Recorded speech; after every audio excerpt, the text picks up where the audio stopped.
peço só desculpas pela minha voz. É culto da família, então não pode falar, né? Ontem estive em Leme, acompanhando o meu mais novo foi jogar pelo CERN lá, está participando de um campeonato, e ontem terminou o primeiro tempo, eles estavam perdendo de 5-1. E aí a gente gritando, eles viraram o jogo e ganharam de 7-5. Então eu fiquei completamente sem voz, ainda não me recuperei. E eu também. Mas eu um pouquinho, porque eu sou um pouco mais entusiasmado para gritar e tal. Então, com isso eu peço desculpas aí se ela falhar. Minha esposa disse que hoje, de vez em quando, eu pareço adolescente, né? Daquelas falhadinhas lá, né? Na voz e tal. Se acontecer, vocês me perdoem, por favor. Acabou de acontecer? Tá. Mas vamos orar ao Senhor. Vamos pedir a ação de Deus entre nós. Nós amamos falar sobre família. Nós temos esse prazer mesmo. Por isso nós ficamos sempre necessitados da ação do Senhor, porque nós gostamos, mas só atinge o coração das pessoas se a ação de Deus fizer presente. Amém. Bondoso Deus e Pai, nós te louvamos, nós te bendizemos, porque pela tua graça tu criaste o ser humano para viver em família. Homem e mulher foram criados para que juntos formassem a família, para que juntos procriassem para o estabelecimento do teu reino entre nós. Ó Pai, louvado seja o teu nome, porque ainda que o pecado tenha manchado tanto o ser humano e a família consequentemente, Jesus Cristo veio, Jesus Cristo tomou sobre si o pecado, Jesus Cristo restaurou a família, e agora o teu reino volta a ser estabelecido através da tua família maior, a igreja, que é constituída de famílias que honram e glorificam a teu nome.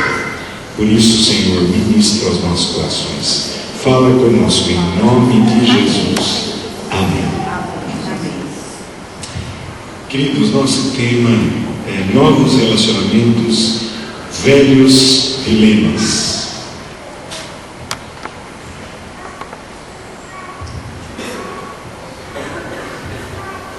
Reparem nessa cena que tem ali.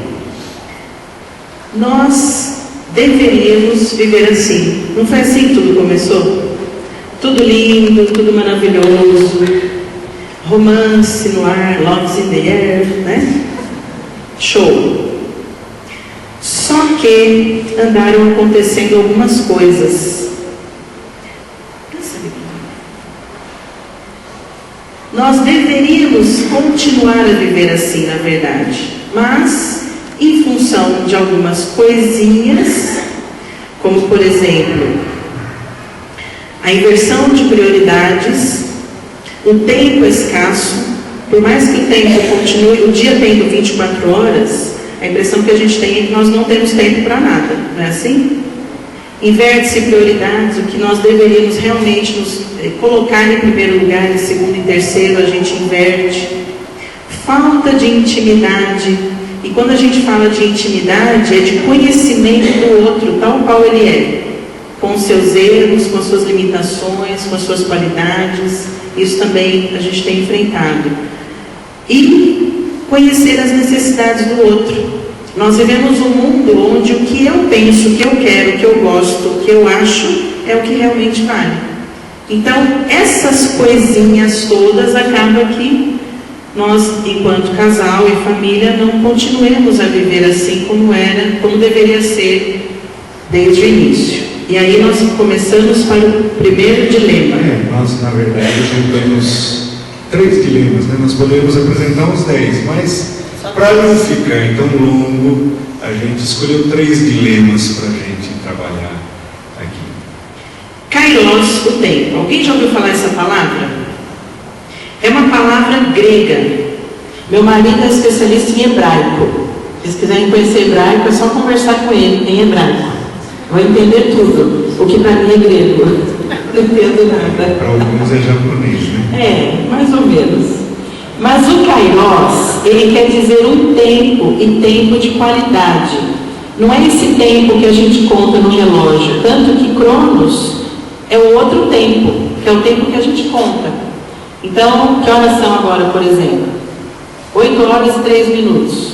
Esse é o tempo cronológico. Daí vem a linha da natura chamada Cronos. É tempo também, mas é um tempo que você conta. O tempo Kairos é um tempo de oportunidade.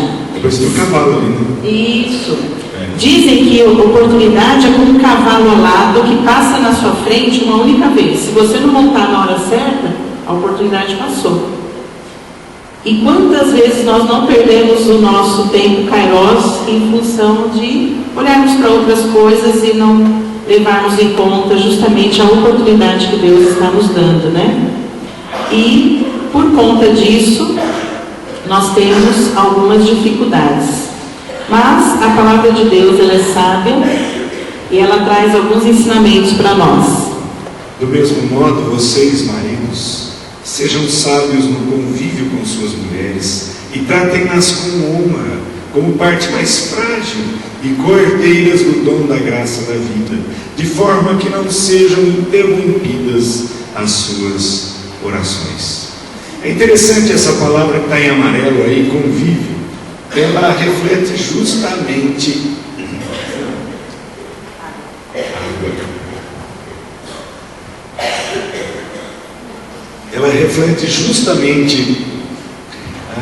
uma ideia interessante, porque é uma palavra que indica uma sabedoria no viver juntos. Sabedoria no viver juntos. Sabedoria de convivência. Sabedoria de estar juntos. É isso que o termo que foi traduzido por convívio ali pela NVI significa: sabedoria no viver juntos, ter tempo em comum. Esse é um dos grandes imperativos de Deus aos homens. Vejam, maridos. E é interessante, sabedoria no viver juntos significa qualidade de convivência. Veja, não é cronos, não é tempo medido, é oportunidade, é qualidade. E por que é dirigido só ao marido? Porque naquela época as mulheres sempre ficavam em casa, elas estavam disponíveis para conviver o dia inteiro. Quem é que não estava disponível para conviver? Marido. O marido é que saía para trabalhar o dia todo. E o que o texto está falando? Quando você chegar em casa à noite, depois do trabalho, marido, tenha sabedoria de conviver com a sua esposa, tratando-a como parte mais frágil. Hoje a situação mudou. Essa palavra hoje é tanto para maridos quanto para esposas. Por quê? Porque hoje não apenas o marido trabalha fora, mas a esposa também. Hoje mudou em relação àquela época em que a Bíblia foi escrita. Hoje os dois precisam ouvir essa palavra. Os dois precisam achar que é necessária esta convivência, que é importante esta convivência, que esta convivência faz parte do casamento de uma forma incrível. Porque senão vão ser dois estranhos que habitam na mesma casa, que habitam no mesmo teto, que dormem na mesma cama. Hoje em dia nem sempre, que dormem na mesma cama, mas não tem mais nada em comum. Não existe mais nada em comum a não ser isso. É muito interessante, vocês já perceberam? Tem até uma doença, minha esposa é psicóloga, né? Tem uma doença, síndrome do ninho vazio. Vocês já ouviram falar desse negócio? O que é a síndrome do ninho vazio? Saem todos os filhos de casa, o último filho vai embora, aí olha um para a cara do outro assim: quem é você mesmo? Eu vou ter que viver e conversar agora só com você. Você é um estranho para mim. Você é uma estranha para mim. Essa é a síndrome do ninho vazio, que vem justamente do quê? Desse fato de que marido e esposa não colocam como prioridade que a Bíblia falou colocar, convívio. E eu não escrevi no slide, mas lembrem-se, vocês viram que coisa séria está escrita no final do texto bíblico ali? Diz assim: vocês tratem de conviver bem com as suas esposas, para que não sejam interrompidas as suas orações. Você já pensou que coisa terrível? Quem não tem sabedoria de convívio dentro do lar, tem as suas orações interrompidas. Você ouviu falar, parece que a minha oração passa do teto. Você já ouviu alguém falar isso? Pois bem, a sua oração não passa do teto. Uma das possibilidades, falta de convivência dentro do lar. É uma das possibilidades. Não a única, mas é uma das possibilidades de interrupção da oração. Você não conviver bem. Então é um negócio que a gente tem que pensar bem. Tempo de qualidade na convivência dentro do lar, maridos e esposas. Agora, quando fala tempo de qualidade, nem sempre nós temos o tempo cronológico a nosso favor. Quando vai ser aquele momento que o casal vai ficar junto? Que a família vai poder usufruir da companhia e da convivência um do outro? E aí vem a primeira aplicação prática desse texto que a gente acabou de ver aí. Todo dia é dia de convivência. Eu tenho lido, visto e percebido, principalmente no Facebook, quando vai chegando quinta-feira o povo vai ficando eufórico. A sexta-feira então hoje é sexta, como se sexta fosse o dia. Todo dia é dia. A segunda também é dia de conviver. Se é só na segunda que você pode ter esse tempo de qualidade com o seu cônjuge, por que não? Por que esperar o final de semana? O que o final de semana tem de tão incrível que todo mundo fica desesperado para chegar, e quando chega acaba, aí vem a síndrome da segunda-feira, que ela também já foi catalogada pelos meus colegas profissionais. Aliás, você sabe que produtos feitos em segunda-feira dão um índice maior de quebra de qualidade, de reprovação e controle de qualidade?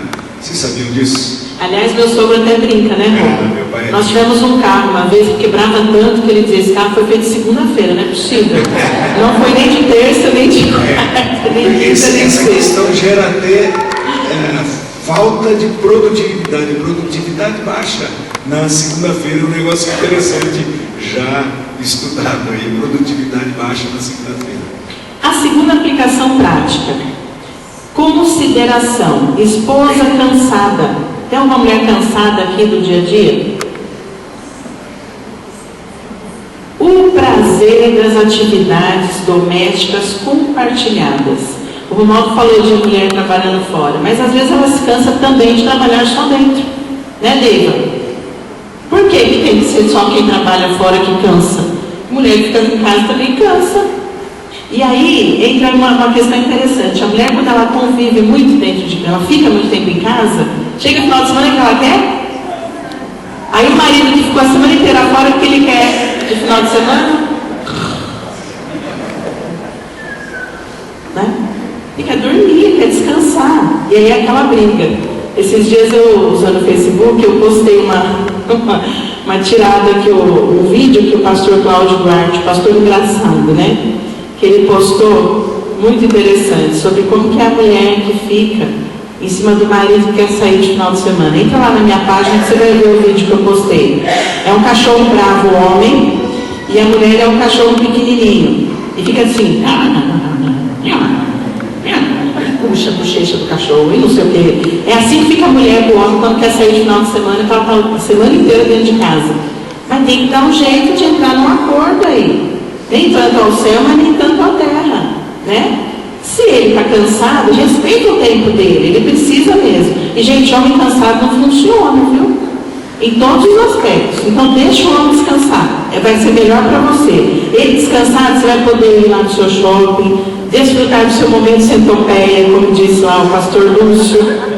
Ele nem vai ver quanto custou aquela botinha básica que você quis comprar, ele não vai ligar. Mas, voltando aqui, o prazer das atividades compartilhadas nada mais é do que fazerem tudo juntos. Onde é que está escrito que só mulher deve cozinhar? Sushi men são os melhores para comida japonesa. Bota uma sushi girl para fazer. A mão é quente, estraga comida, você sabia? Não existe sushi girl. Até tem, mas elas não são tão boas no preparo do alimento, da comida japonesa, como é o homem. O homem é 10 na cozinha, gente. Tá aqui a prova. Essa aqui só sabe comer, aquele só sabe fazer. Pronto, casal perfeito, né, amor? Quem vai para a cozinha sou eu sempre. É verdade. Detesta lavar louça, eu amo. Já demos certo também. Lava um banheiro que eu nunca vi. Detesto lavar banheiro. Vamos compartilhando, vamos fazendo junto, né? Assim, é desse jeito que tem que caminhar. Outra aplicação prática do texto. O tempo de qualidade deve ser um tempo de proveito. Aproveite todo o tempo para conviver. Eu fui num congresso há pouco tempo, lá em Araraquara, que dizia o seguinte, um dos dados de uma pesquisa que fizeram. O casal feliz, sabe qual é o segredo da felicidade de um casamento? Segundo a pesquisa, que ela é secular, não é uma pesquisa que leva em conta a vida de fé do casal, mas eles disseram uma coisa, é o casal que mais convive junto, que fica junto e que conversa sobre qualquer assunto, todos os dias. Não deu para conversar olho no olho? Manda uma mensagem, liga. A gente vive a era do zap zap. Manda um zap zap lá para ele, e ele manda outro zap zap para você. Tá tudo certo. O que não pode é deixar de conversar, de dialogar.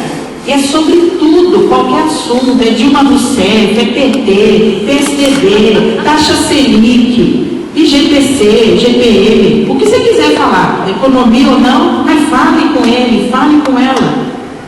Mulher tem muito mais necessidade de falar, porque a mulher, ela pensa falando. Por isso que você casou com uma mulher que fala muito, por isso, viu, meu irmão? Você já fala pouco, sabe por quê? O homem só abre a boca quando tem certeza. A hora que ele fala, ele já pensou, ele já processou, não é assim? Mulher não, ela tem que falar. Aí depois ela fala, nossa, eu falei tudo isso, mas não é que eu ter falado tudo isso. É quase como se ela dissesse, eu não devia ter pensado tudo isso que eu pensei aqui e falei para você. Quem mandou você ouvir, não é assim? Tempo de qualidade. E a outra aplicação prática também para essa questão do tempo, novela e futebol. Eu já vim falar aqui sobre novela. Não sobre novela, mas eu dei algo que eu penso a respeito. Novela é um dos cânceres dos nossos lares. Você quer ver sua casa destruída? Bota a novela no meio. Que satanás o quê? Tem novela para isso. Gente, não assista. Quando você vê, você está torcendo para o cara ficar com a mulher do outro, para que o outro se dê mal, para que ele morra e dá aquela morte pior possível. Você torce para a desgraça alheia. Você não torce para que haja uma conversão, para que haja um momento de reconciliação, para que aquela família volte a conversar. Acaba com esse negócio de novela. E eu botei o futebol, porque o futebol é uma questão também para os homens, né? Se você só tem aquele momento para ficar com a sua esposa, não assista o jogo do São Paulo igual a gente fez hoje. Além de perder, você fica nervoso, você perdeu uma oportunidade para conversar com ela, para ficar com ela, lavar a louça junto com ela, né, marido? E eu estou dizendo isso porque ele ama jogo de futebol. Ele tem que amar estar comigo.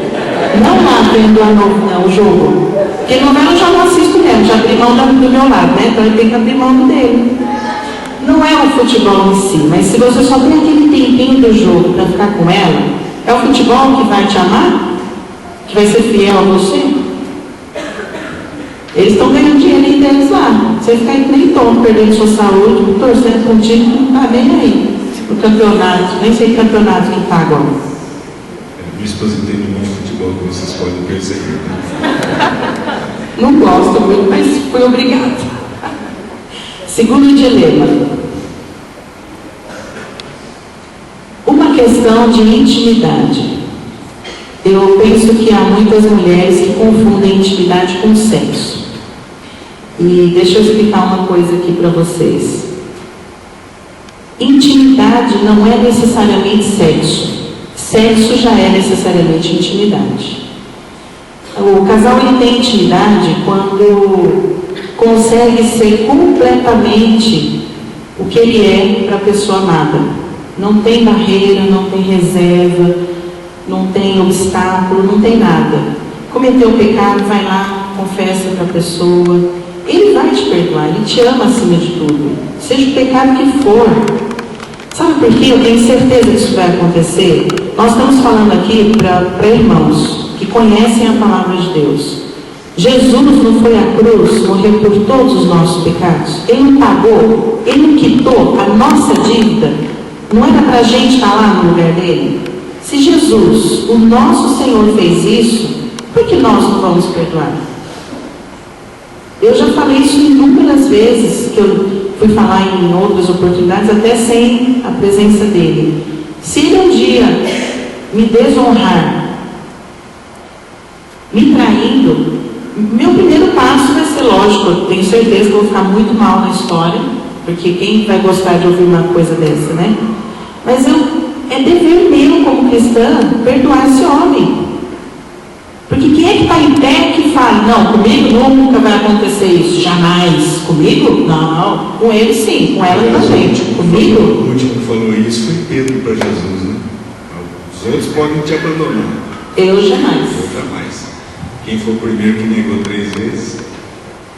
O próprio. A Bíblia diz assim: o marido deve cumprir os seus deveres conjugais para com a sua mulher, e da mesma forma a mulher para com o seu marido. A mulher não tem autoridade sobre o seu próprio corpo, mas sim o marido. Da mesma forma o marido não tem autoridade sobre o seu próprio corpo, mas sim a mulher. Não se recusem um ao outro, exceto por mútuo consentimento, e durante certo tempo, para se dedicarem à oração. Depois unam-se de novo, para que Satanás não os tente por não terem domínio próprio. Um dos graves problemas que o nosso tempo traz é o problema dessa falta de intimidade e falta de sexualidade. E isso é, segundo o texto, a grande brecha que a gente abre para Satanás na vida do casamento. A falta de intimidade, a falta de sexualidade, está dizendo Paulo aqui, é uma brecha para a tentação de Satanás. Não sou eu que estou dizendo, é a Bíblia. Isso está na Bíblia. Acabamos de ler aí. Veja só o que diz o texto. Deveres conjugais. O que quer dizer isso? É o cumprimento dos deveres sexuais. E, aliás, a palavra grega quer dizer pleno cumprimento. Cumprimento total. Cumprimento até encher a medida. É fartar mesmo. A ideia é que nessa área o marido deve fartar a sua esposa na questão. E tem um princípio fantástico. Olha, só a Bíblia para ter uma coisa dessas. Olha o que é que diz aqui. Um deve ser dono do corpo do outro. Você já pensou que coisa fantástica esse negócio? Muitos de vocês talvez nunca tenham lido isso da Bíblia e nunca imaginaram que a Bíblia falasse uma coisa dessa, mas fala. Aliás, não só aí. Vocês, se fizeram uma leitura honesta de todas as Escrituras, aliás, devem fazê-lo. Todo ano a gente deve fazer o propósito de ler a Bíblia inteira. Esse é um propósito que eu faço todo ano. Esse é um propósito que nós cristãos deveríamos fazer. Conhecer as Escrituras todas, isso é uma coisa muito importante. Não é só aí, tem um monte de texto. Veja, um dono do corpo do outro. O que isso significa? É que nessa área, qual deve ser o meu objetivo? O meu objetivo é, eu sou, entre aspas, um escravo nessa área da minha esposa, e a minha esposa, entre aspas, é uma escrava minha. Ou seja, eu devo procurar satisfazer a minha esposa, e a minha esposa deve procurar me satisfazer. Você me permite? Oi? Você me permite? Rapidinho. Não, fica aqui. O Romualdo, ele costuma... Aliás, faz um tempo que não te faz essa pergunta, né? Não sei. Como eu falei, a mulher pensa falando, né, gente? Você pergunta, não sei se faz tempo. Mas geralmente os casais, quando procuram o Romualdo para falar que querem se casar e tal, ele sempre pergunta: com qual intuito vocês querem se casar? E dependendo da resposta, ele já engata uma primeira. Pode falar. É o seguinte, Dr. Walter Trobich, que foi um grande estudioso da área do casamento e da sexualidade na década de 70, ele tinha uma máxima que é fantástica. Ele dizia: se você quer ser feliz, não se case. Se você quer ser feliz, não se case. Aí ele continua: mas se você quer fazer o seu cônjuge feliz, então se case. O objetivo do casamento não é um objetivo egoísta. O objetivo do casamento é um objetivo altruísta. É para o outro. A gente casa para completar o outro. A gente casa para fazer o outro feliz, para fazer o cônjuge feliz. Então, essa questão se apresenta também na sexualidade.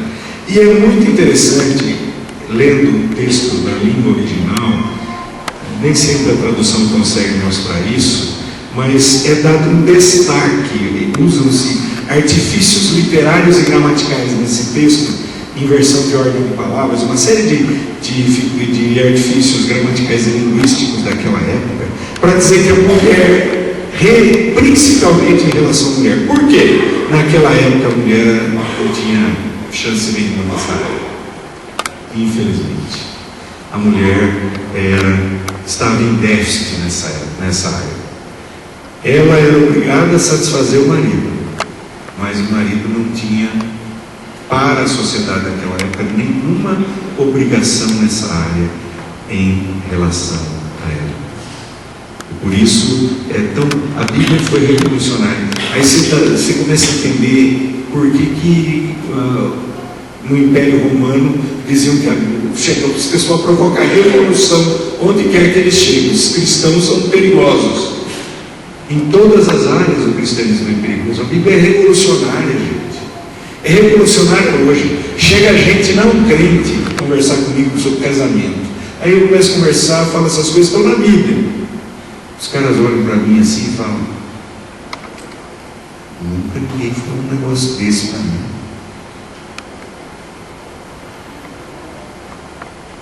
Você acredita num negócio desse? Nunca ninguém falou um negócio desse para mim. Você pode citar o que aconteceu no nosso casamento. No nosso casamento tinha muita gente, principalmente os padrinhos, todos da parte da minha esposa, nenhum era crente. Entre os crentes não repercutiu tanto a pregação no nosso casamento. Foi o meu mentor, professor grande, um dos maiores teólogos do Antigo Testamento do mundo hoje, o Dr. Carl John Bosman, ele quem pregou. Ele veio dos Estados Unidos, graças a Deus, para estar conosco no casamento. E eu chamo de Carlos, né? Ele pregou e tal na igreja, todo mundo já sabe. Agora, a repercussão que foi entre as pessoas não crentes, nas semanas e meses depois do nosso casamento, as pessoas falavam: gente, eu nunca imaginei que houvesse conceitos tão revolucionários sobre casamento na Bíblia, que eu achava que era a coisa mais retrógrada que existia no mundo. Isso é extremamente revolucionário, meu irmão, minha irmã. Nós vivemos para satisfazer o outro, o parceiro, a parceira, o cônjuge e a cônjuge. É para isso que a gente vive. Nós não vivemos para nos auto-satisfazermos. Nós não vivemos para sermos felizes, nós vivemos para fazer o outro feliz.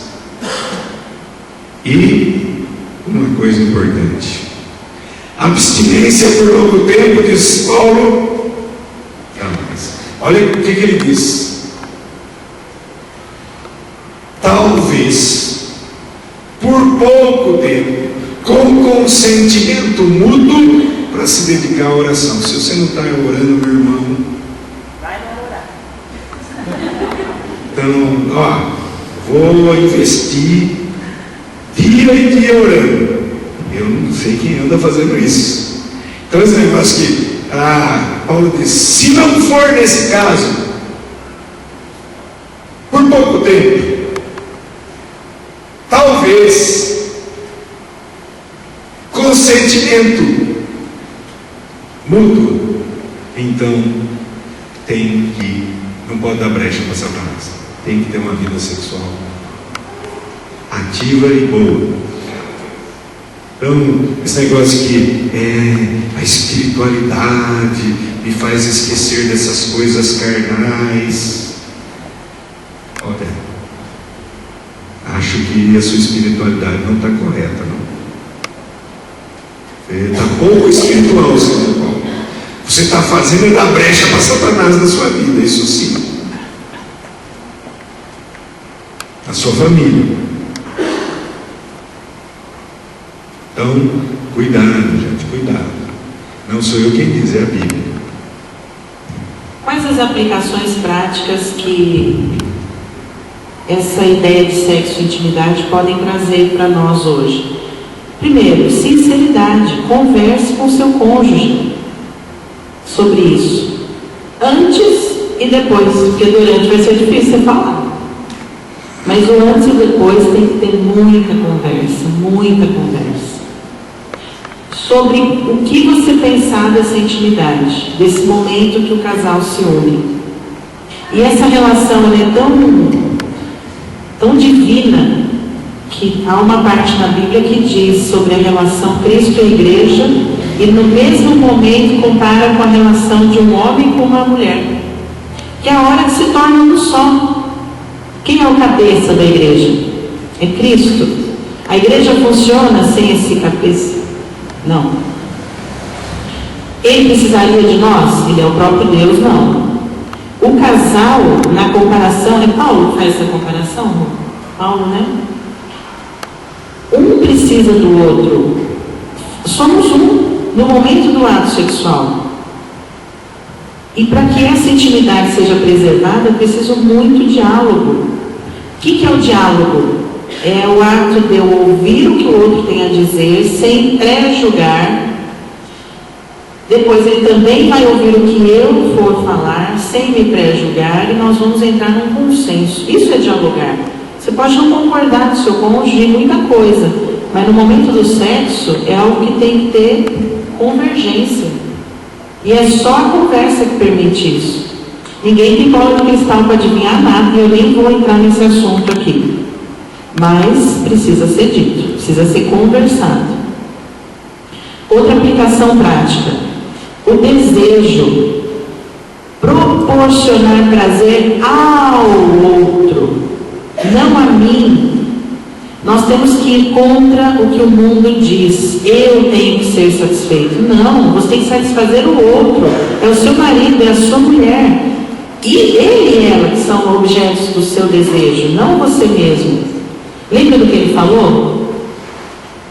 Se eu casar para fazer o outro feliz, aí eu serei feliz. No sexo é a mesma coisa. E aí a gente lembra de a ideia do fogão, quem trouxe? Essa é a ideia do Carlos Bosch. É dele mesmo? Conta aí a história do fogão.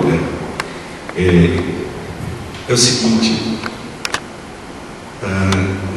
você precisa entender que homem e mulher são dois tipos de fogão diferentes. Homem é fogão a gás, mulher é fogão a lenha. Vocês têm que viu?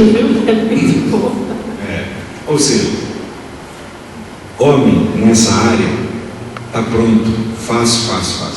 Ligou, é que nem fogão a gás, né?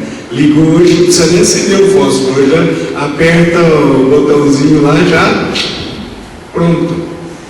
Fogão a lenha não. Primeiro tem que rachar a lenha, né? A lenha tem que ser boa, sequinha, não pode ser lenha molhada, nem lenha verde, né? Não, racha tudo direitinho, carrega a lenha, acende o fogo, espera o fogo pegar bem, depois vai aquecer o queimador, né? Aí a hora que aquece bem o queimador, tá pronto. Agora na hora de desligar também a diferença. Fogão a gás, desligou? Acabou o fogo. Acabou. Fogão a lenha, meu amigo, queima o dia inteiro. Você não via, eu gostava de ir na casa da roça. Sempre tinha aquele cafezinho que ficava no queimador do bule do queimador, sempre quentinho, o dia inteiro quente, não era assim? Dia, se chegava 2 horas da tarde, estava quente, chegava 5 horas da tarde, estava quente. Eu me lembro, tinha minha tia, tinha fogão a lenha, morava na roça, assim. Eu ia passar uns dias lá com a minha avó, gostava de ir para casa da minha tia com a minha avó, coisa que eu mais gostava, a comida do fogão a lenha. Minha tia botava às 5 horas da manhã o feijão para cozinhar, para almoçar, né? Porque feijão demora para cozinhar no fogão a lenha, mas ainda, então 5 horas da manhã ela acendia o fogão a lenha e botava o feijão para cozinhar, que a gente ia comer na hora do almoço. Eu nunca comi feijão igual até hoje na minha vida. Olha, eu que já comi muito restaurante desse mundo, eu nunca comi um feijão igual àquele que a minha tia fazia no fogão.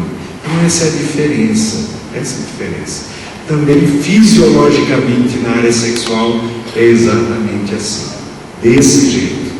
É bom que a mulher saiba disso em relação ao homem, é bom que o homem saiba disso em relação à mulher, senão dá divergência. Próxima aplicação prática: cuidado com a abstinência. Não, porque ele me levou lá no shopping, eu queria aquela bolsa, ele não deu também, nem chega perto. Aí no outro dia, não fez algo que você queria também. Não, ontem já não fez o que eu queria, hoje também não, então. Mas nem se ele quer lá, amanhã eu vou querer saber. Não tem essa. Quem aqui, enquanto casal, quer dar brecha para Satanás entrar? Acho que ninguém, né? Então, engula aí seu orgulho, que não vai levar a nada, e vamos correr para o abraço. Literalmente. Como diz Paulo, é um conselho que ele dá: melhor viver abrasado, não, melhor separado que viver abrasado. Você está casado. Como é que é? Melhor casar. Casar que viver abrasado, com brasas vivas. Olha só. Abrasado é cheio de fogo, Tem que casar sem ser com isso. satisfeito. Para de enrolar essa menina aí. Chega. Por favor. Essa palavra é profética na vida de vocês. Cuidado com a abstinência, casais casados, por favor.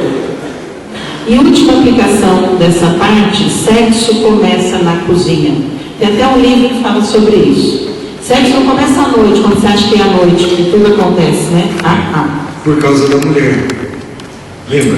Primeiro tem que rachar a lenha, gente. Então, o dia inteiro você racha a lenha para o fogo estar aceso à noite. Então, é isso. Então, o que quer dizer sexo começa na cozinha? É isso. Significa que você tem que cativar Ao longo do dia. Ao longo do dia. Mulher não é assim. Mulher, vamos para a cama. E sem contar que mulher gosta de palavrinhas no pé do ouvido. Nossa, escolheu uma roupa tão bonita hoje. Aliás, está tão cheirosa. Esqueci de botar uma coisa interessante também, uma diferença interessante. Homem é atraído pelo visual. Mulheres, esse negócio de você esperar a noite do seu marido com cheiro de óleo de fritura, cabelo todo, não dá certo. Homem é assim, ele vê, é visual. Mulher é auditiva. Mulher gosta de ouvir eu te amo. Você está linda hoje, meu amor. Cheirosinha. Como você está cheirosinha. Mulher gosta de ouvir. A mulher é auditiva. É uma diferença básica que um precisa aprender em relação ao outro. Você atrai o seu marido, mulher, quando você está cabelo bem feito, banho tomado, cheirosinha, bonitinha. Maridos, vocês atraem suas esposas quando vocês falam palavras doces ao ouvido dela. Palavras que são verdadeiras se você ama a sua esposa. Não é mentira, não, é verdadeira. Portanto, mulher, casou, cuide-se. Nada de virar trubufu. No português bem claro. E homem, casou-se. O que você elogiava, continue elogiando. Por favor. Nada daquela, você conhece aquela história, né? Não pode acontecer isso, né? A história da lua, né? Até brincamos esses dias, né? Você conhece a história da lua, né? Quando namorava, estava lá a lua, de repente uma nuvem escondeu a lua, e aí a namorada, benzinho, a lua se escondeu, e ele então diz, ele se escondeu, ela se escondeu de vergonha diante da tua beleza e tal. Aprendam aí, namorados. Aí depois de alguns anos, 10 anos de casados, aconteceu de novo, estavam de novo observando a noite e uma nuvem também escondeu a lua. E aí, benzinho, a lua se escondeu. Mulher, não está vendo que vai chover? Não pode ser assim. Não pode ser assim. Por uma liderança bíblica é o terceiro dilema que os casais enfrentam hoje. Qual o significado da palavra liderança ou do líder? Há três representações aí na tela para vocês. No primeiro momento tem ali um bando de pinguim e o pinguim mora do lado de cá. O líder é a pessoa que vai motivar, vai incentivar, vai mostrar como que se superam barreiras, dificuldades. E ele vai sempre empurrando, ele não é aquela pessoa que fica no pé dizendo, mas você é bom mesmo, né? Você não está vendo que é só pular? Não é só pular, no caso ali dos pinguins. Eles correm o risco de caírem na água e outro predador ir lá e pegar. Então a figura do líder é aquela que impulsiona, que motiva, que exalta, que exorta, né? A segunda figura, que é do caminho, é daí que vem a palavra líder. Eu não me lembro agora o original da palavra, mas... Ladan, isso, é isso mesmo. Eita, marido inteligente. Por isso que eu amo você.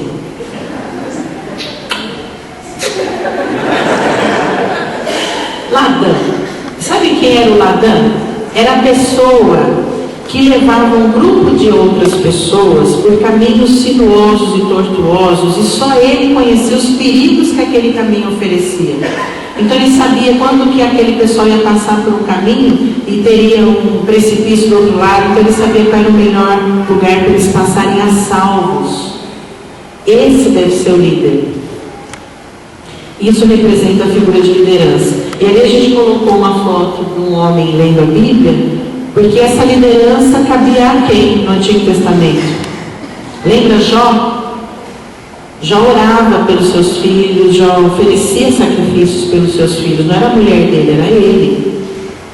Só que no Novo Testamento, é com você agora.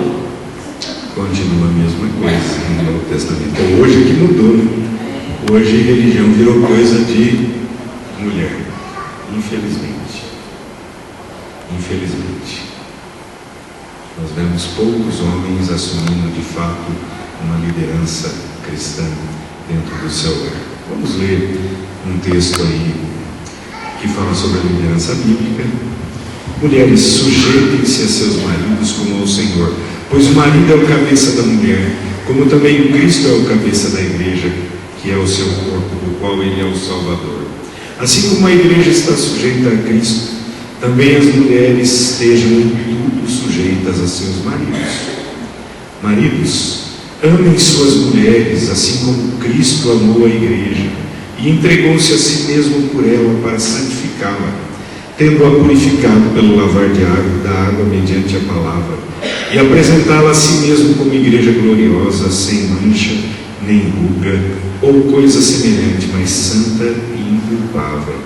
Da mesma forma, os maridos devem amar as suas mulheres como a seus próprios corpos.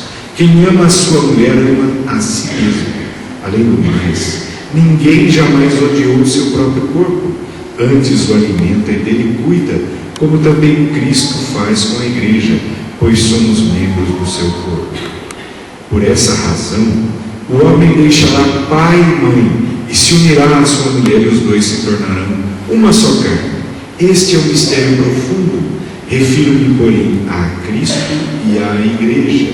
Portanto, cada um de vocês também ame a sua mulher como a si mesmo, e a mulher trate o marido com todo o respeito. Nós lemos um trecho grande, mas esse trecho ainda seria maior, porque ele deveria começar no capítulo 5, no versículo 18, porque todo esse trecho de sujeição e tal, ele parte de um princípio de sujeição mútua, que é uma consequência da plenitude do Espírito. O 5,18 diz assim: vocês não se embriaguem com vinho, no qual há contenda, a dissolução, mas encham-se do Espírito. E aí começa a falar uma série de coisas, e a última coisa que fala é sujeitando-se uns aos outros no temor de Cristo. E aí é que entra as mulheres serem sujeitas. Então, ele está falando de uma sujeição mútua, e ela é consequência da plenitude do Espírito. Essa sujeição mútua no texto, é muito interessante você ver que ele gasta mais espaço para o homem do que para a mulher. Por quê? Porque naquela época a mulher já era submissa. Ele não precisava gastar muita saliva para falar para a mulher. A sociedade já era assim. Ele tinha que gastar saliva para falar com quem? Quem é que não cumpria a sua parte naquela época? Quem não cumpria a sua parte naquela época eram os maridos. A parte da mulher era cumprida, a sociedade já exigia isso. Não precisava ser cristão, pagão já exigia isso da sua esposa, e a esposa cumpria. Então por isso que ele gasta mais saliva para falar com o homem, porque a mulher não precisava ser, você precisava ver, não precisava gastar argumento com a mulher. Agora, o marido ele precisava gastar, porque na sociedade naquela época o marido não cumpria a sua função bíblica. É por isso que o maior espaço é gasto para o homem. Vamos olhar a sujeição da mulher em primeiro lugar no texto. A sujeição da mulher é chamada de submissão. A ideia é de servir à missão, propósito do marido. A mulher deve se engajar na missão, no propósito do marido. Então, eu usaria de citar o exemplo da minha esposa. A minha esposa, você vai falar, hein? Minha esposa é uma profissional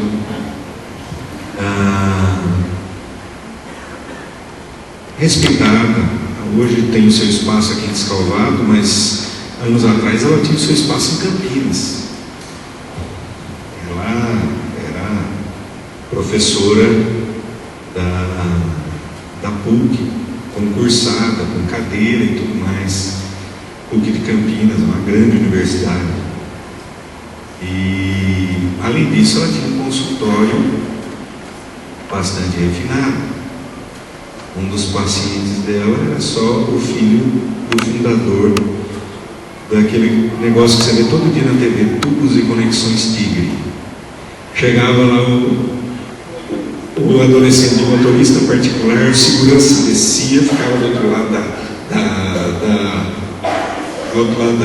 atravessava a rua, ficava na calçada lá, aí o motorista abria para tirar o menino lá dentro, levava para ser atendido. Estava no auge do sucesso em Campinas, quando Deus determinou que eu teria saído de lá e ia Descalvado. E o que a Patrícia fez? Pediu demissão da PUC, fechou o consultório e vai começar a vida de novo aqui em Salvador. É isso que significa.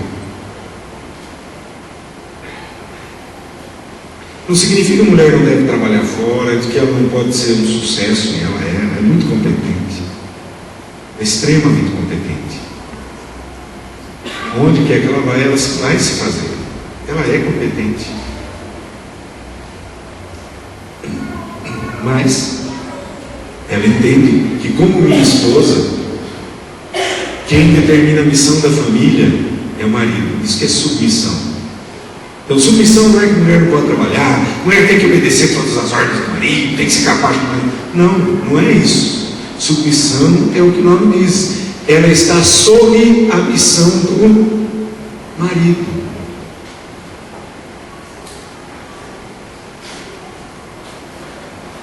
Essa é a questão. O seu marido vai mudar de Descalvado, arrumou um emprego em São Luís do Maranhão.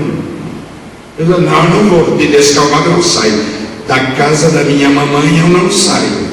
Aliás, esse é um problema. É um problema muito recente, de vários casamentos. De pastores, principalmente. E de pastores. Há pastores que não saem de uma igreja, não saem de uma cidade, não porque entendem que é vontade de Deus, é porque a mulher não sai junto. Se ele sair, ele vai ficar sozinho. Infelizmente. E não só pastores, há muitos casamentos que terminam aí. O marido recebe uma promoção e tem que ir para outra cidade, a mulher fica, daqui a um pouco o casamento está. E sabem qual é o resultado da nossa história? Eu vim para cá sem os meus salários, e ganhava muito bem mesmo lá. Vim com a mão na frente, outra atrás. Ninguém me conhecia. Eu cheguei a bater algumas portas aqui para darem emprego para mim. Ninguém abriu, porque lógico, não me conhece, vai abrir como também, né? Difícil. E aí eu comecei em Porto Ferreira, porque a irmã de uma ex-paciente minha morava lá, a gente se conheceu, fizemos muita amizade, e ela me chamou para começar a atender no consultório dela. Então eu timidamente ia lá, comecei com acho que 2 pacientes, 3, todos passados durante a semana. Aí surgiu um trabalho no COEF, que é o Colégio Cooperativo de Porto Ferreira. Do COEF, o CEDESC me descobriu, aí foi me procurar. Mas você é mãe de aluno aqui? Eu falei, sou. Quando eu vim, eu dei cartão, eu falei que eu fazia tudo. Mas como que a gente não te conhecia? Eu fui saber de você lá. Eu falei, é porque Deus move, né? Não sou eu, é Deus. O pessoal do COEF, o diretor do COEF, falou da diretoria: vocês têm uma das boas especialistas sobre isso, morando lá, porque vocês não convidam. Eles estavam com um problema sério de bullying na época que eu vim aqui para o CEDESC. Então foi essa forma que Deus começou a trabalhar. Então eu vim para o CEDESC, fiz um trabalho lá com adolescentes que deu muito certo. Depois disso eu comecei a atender no consultório, uma pessoa me chamou, eu comecei também lá. Aí surgiu o concurso na Unicastelo, eu prestei, passei, comecei a dar aula. Aí já fui para o meu consultório particular. Hoje eu assessoro empresas, dou treinamento na área de gestão de pessoas, mini cursos, não paro, dou aula na pós. E se eu não tivesse meu marido me ajudando em tantas outras coisas, eu não poderia também assumir tudo isso. Seria muito difícil. Então, sujeição não é que a mulher é incapaz, tem que ficar dentro de casa, tem que ficar. Não é isso. Sujeição, submissão é servir a missão, propósito do marido. Minha esposa está dizendo que eu estou demorando demais, desculpa. E veja, o texto fala em respeito e honra, são necessidades masculinas. A mulher serve ao marido suprindo necessidades. Marido precisa. Mulher não liga muito para cargo, honra, etc. Marido liga. Homem liga. E qual é o modelo da mulher? A igreja. Assim como Cristo está sujeito ao marido, Assim como a igreja está sujeita a Cristo, a mulher deve estar sujeita a marido. Vamos destruir tudo. Está vendo? Você me apressa, vamos lá. Aí, qual é a sujeição do homem? O homem também se sujeita à mulher. É servir a mulher, amando-a se necessário até a morte. Não, mas lá no texto não diz que o homem deve servir a mulher. Qual é o modelo? Não é Cristo? E amar até a morte. Vocês se lembram quando Cristo disse assim: eu não vim para ser servido, mas vim para servir e dar a minha vida. Paulo não quis usar o termo serviço para não assustar, porque o marido devia servir a mulher, ele não quis usar para não assustar os maridos da época, que eram todos os machões, mulher tem que ser macho e tal. Mas ele está dizendo a mesma coisa. Quando ele diz amar como Cristo amou a igreja até a morte, ele está fazendo o quê? Ele está mandando que o marido sirva a mulher também. Exatamente isso. Por quê? Cristo amou a igreja até a sua morte, até a morte, como? Ele diz que isso foi o serviço, ele serviu a sua igreja, os seus, fazendo isso. É a mesma coisa. É por isso que no início ele falou de sujeição mútua, sujeitando-se um ao outro. Aqui ele não quis falar que se um marido, esse Paulo, não sei o que, eu não vou aceitar isso aqui não. Mas é a mesma coisa. E veja, o que é que Paulo disse que o marido deve fazer? Proteger, embelezar e prover. São necessidades femininas. Mulher precisa de proteção. Mulher é o seguinte: tem um barulho à noite, você tem que ir lá ver o que é o barulho. Tem um bicho dentro de casa, Barata. Ou qualquer outro, rato, etc, etc, etc. Marido tem que... Não é assim? Mulher, você serve a sua mulher protegendo, sendo a figura forte que protege. Embelezando. Olha, meus queridos maridos, o único dinheiro que você não pode economizar de ajudar a sua esposa é para ela se embelezar. Amém, irmãos? Oh, glórias a Deus. Mulher precisa se sentir bem. É verdade, é verdade. Para nós, não vai, esse negócio fazer unha. Gente, para nós não tem. Eu sempre brinco, eu vou fazer unha, eu louvo a Deus todos os dias, porque Deus fez a minha já. Graças a Deus, né? Eu nasci com unha, graças a Deus fez a minha. Você precisa fazer toda semana, então, mas é brincadeira, porque é necessidade e provisão. Ela trabalha, ela tem o salário dela, mas eu tenho que ir fazer as compras, botar com o meu cartão o dinheiro das compras do mês. Eu faço questão. Tá certo? Ela até me ajuda, ela passa o dinheiro da conta dela para mim, mas quem tem que ir e fazer e tal. Afinal, ele é o homem da casa, olha. E passar um cartão e contribuir, claro, graças a Deus, o meu salário também não é nada ruim, graças a Deus. Então, é isso.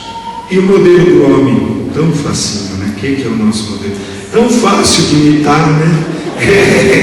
É moleza, né? Imitar. Qual é o modelo do homem? Cristo. Meu Deus, como é difícil. Que modelo lá alto. Porque a igreja falha. Então ele fala, não, eu falo porque a igreja falha. E a gente pode usar essa desculpa? Eu posso dizer, não, eu falho porque Cristo falha. Não. Rapaz, para nós pega. Mas pega.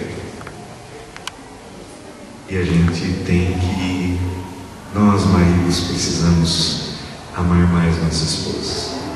E deixa eu falar uma coisa para os mais velhos aqui que têm filhos menores. Ensinem seus filhos esse papel.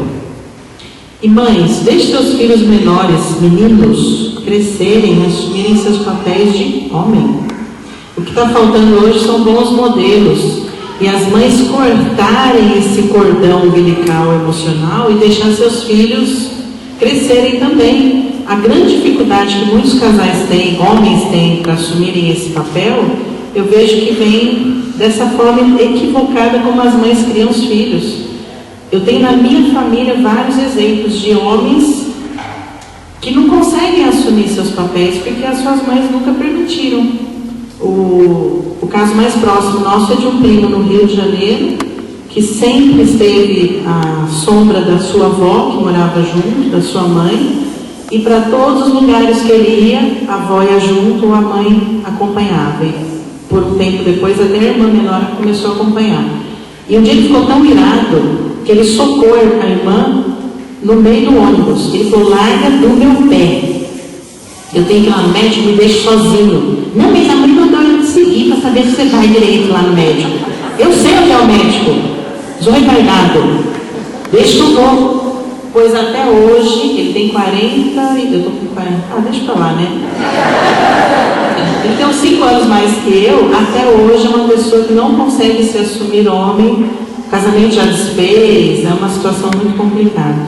Infelizmente. Eu vou lá morar na casa da mamãe.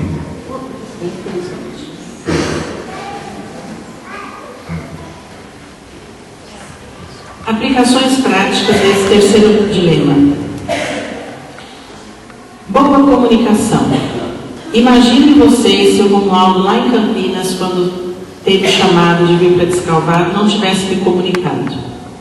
E dias antes dissesse: mulher, arruma tudo em caixa aí, nós estamos mudando para uma cidade chamada Descalvado. E ele dizia: pelo quê? Onde fica isso? O que é? Descalquê? Muito pelo contrário, a gente conversou muito antes. Eu via ele infeliz em Campinas. E eu comecei a pedir a Deus que mandasse ele para um lugar. Não que ele fosse adorado, porque a adoração é só o nosso Deus. Mas que ele fosse respeitado como servo de Deus.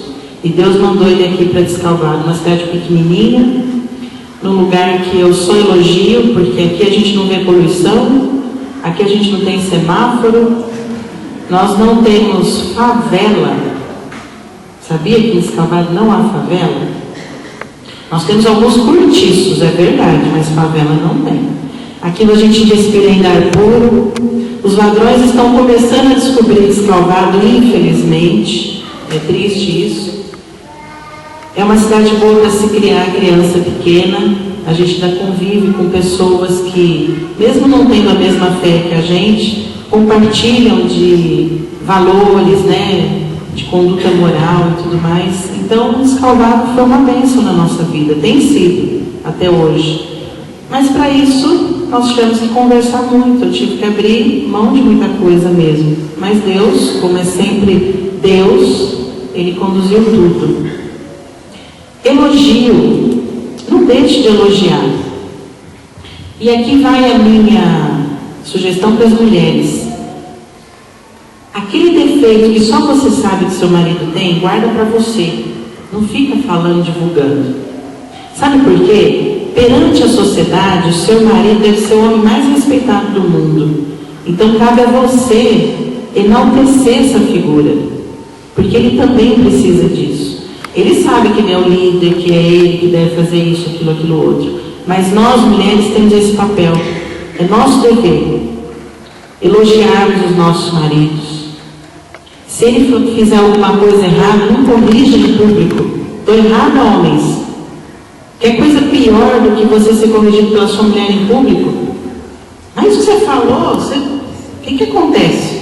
Deixa eu falar isso depois, porque errar faz parte, a gente erra mesmo. Eu sou uma que erra muito pela boca, porque eu falo demais. Ele, de vez em quando, me dá uns toques. Amor, fala menos.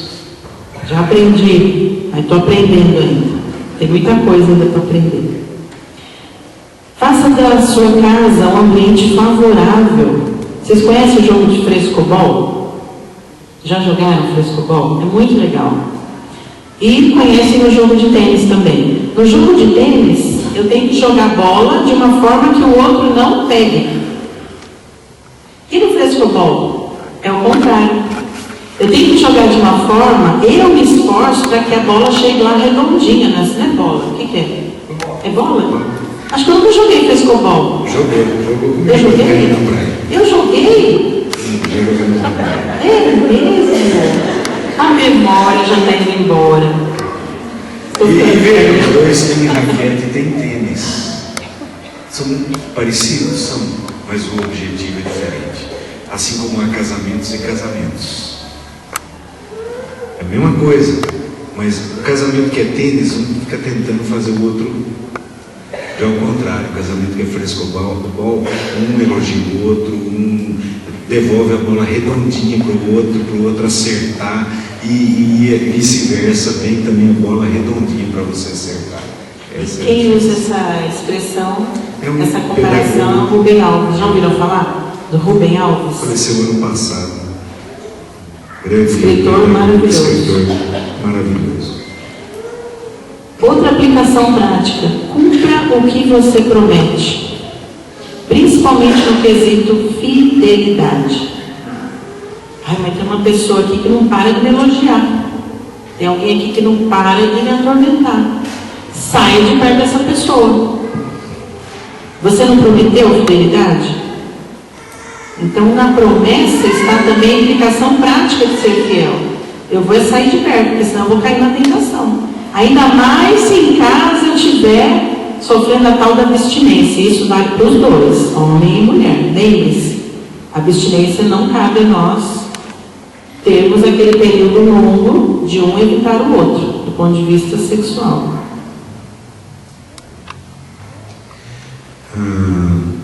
Humildade, os dois precisam ter humildade, que é servir um ao outro. Para servir é necessário ser humilde.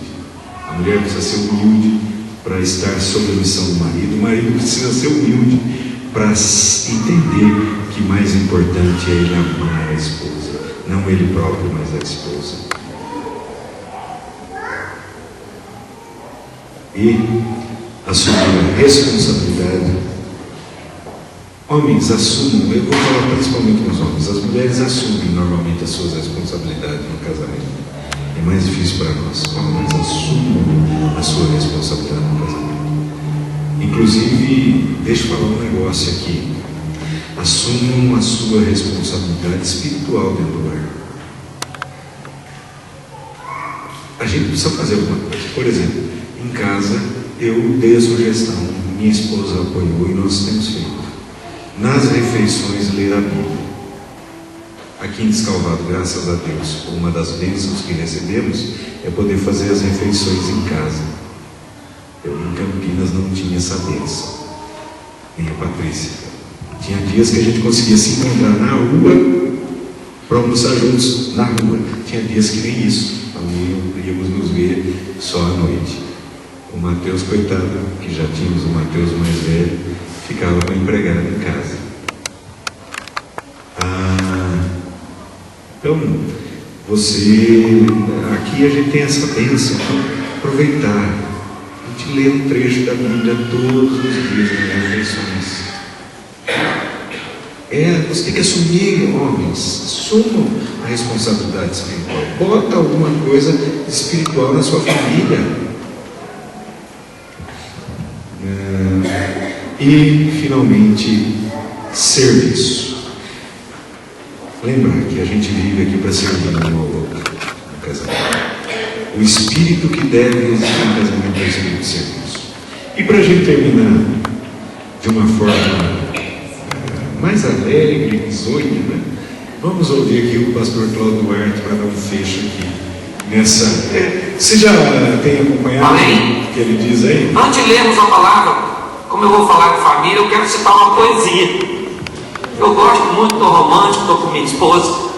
É uma poesia que fala de família, presta atenção, porque ela é bem interessante. Ela diz assim: existem certas pessoas carentes de entendimento, que acham que não foi Deus que criou o casamento. A princípio lhes parece que não foi conveniente unir dois seres avessos de fato bem diferentes. Mas nós que somos cristãos e temos boa memória, sabemos muito bem como surgiu essa história. Adão andava ocupado, trabalhando com capricho, se esforçando o dia inteiro pensando em nome de bicho. Era tigre, porco, tatu, macaco, alce, leão. Adão andava inspirado e foi mesmo abençoado com tanta imaginação. Mas é possível que o sujeito também tenha reparado que todo animal macho tinha uma fêmea do seu lado. E Deus, por demais atento, sondando-lhe o coração, decidiu que era preciso dar um fim à solidão. E disse-lhe: Adão, filho querido, não quero te ver tão só. Fale-ei por companheira, uma joia de primeira, da costela e não do pó. E pondo Deus em ação aquilo que pretendia, nocauteou o nosso Adão, dando início à cirurgia. E Deus cortou-lhe o osso, pondo carne no lugar, e assim fez a princesa, esperando ele acordar. Quando o varão despertou daquele sono pesado, o corte da cirurgia já tinha cicatrizado. E Deus trouxe a varoa e entregou a Adão, e ouviu um brado de glória e a seguinte exclamação: ela é carne da minha carne, ela é osso do meu osso. E Adão foi para a galera e fez aquele alvoroço. E a partir daquele dia, o homem bem mais ocupado deixou para trás muito bicho sem nome catalogado. E até hoje rola um papo bem machista e corriqueiro de que o homem é mais importante porque foi feito primeiro. Algumas mulheres se irritam e afirmam de arma em punho que a vinda da obra-prima vem sempre após o rascunho. Mas há homens que falam, e há mesmo quem acredite que Deus fez Adão primeiro para Eva não dar palpite. Mas isso é irrelevante para o sucesso da vida 2. Para ser feliz não importa quem veio antes ou... Porque Deus fez tudo perfeito e discorde quem quiser. Mas o melhor da mulher é o homem, e o melhor do homem é a... Glória a Deus, amém? Aleluias. Pode procurar na internet, tem muitas coisas, muitas palavras sobre família desse pastor. Vale a pena, assim, ele é muito bem-humorado assim, sempre, mas ele traz ensinamentos muito interessantes. O melhor da mulher é o seu marido, e o melhor do homem é a sua esposa. Esse é o grande ensinamento, e vale a pena por isso viver o casamento. Então que Deus abençoe. São outros dilemas, mas que esses 3 vocês possam olhar na vida de vocês e possam balizar o casamento e a família de vocês a partir desses dilemas, como a gente tem tentado fazer no nosso casamento. Que Deus os abençoe. Vamos orar? Bom Deus, Deus e Pai, nós te louvamos pelo casamento, nós te louvamos pela família. Ó Pai, agora eu te louvo pela minha esposa que tu me deste. E creio que todas as mulheres aqui estão te louvando pelos seus maridos. Ó Pai, queremos pedir que nossas famílias reflitam mais aquilo que a tua palavra nos ensina. Que nossas famílias possam ser conhecidas como famílias onde há tempo de convivência, tempo de qualidade, de conversa, de brincadeira, de divertimento juntos, de serviço dentro do lar juntos, de passeios juntos, de convivência. Que nossas famílias sejam conhecidas como famílias onde Satanás não tem brecha, porque famílias que vivem a intimidade sexual conforme a tua palavra ensina. Ó Pai, que nossas famílias sejam conhecidas também como famílias onde a liderança bíblica, a liderança do serviço existe, onde mulheres são submissas como a igreja é submissa a Cristo, mas onde maridos amam suas mulheres como Cristo amou a igreja, Senhor. Ó Pai, abençoa-nos para que assim seja. Abençoa esta igreja para que seja constituída de famílias que vivem assim, e que assim testemunhemos a nossa sociedade. Abençoa, Senhor, nós te pedimos, a cada uma das nossas famílias, em nome de Jesus. Amém. Foi um prazer estar com vocês. Deus abençoe. Muito obrigado pelo convite.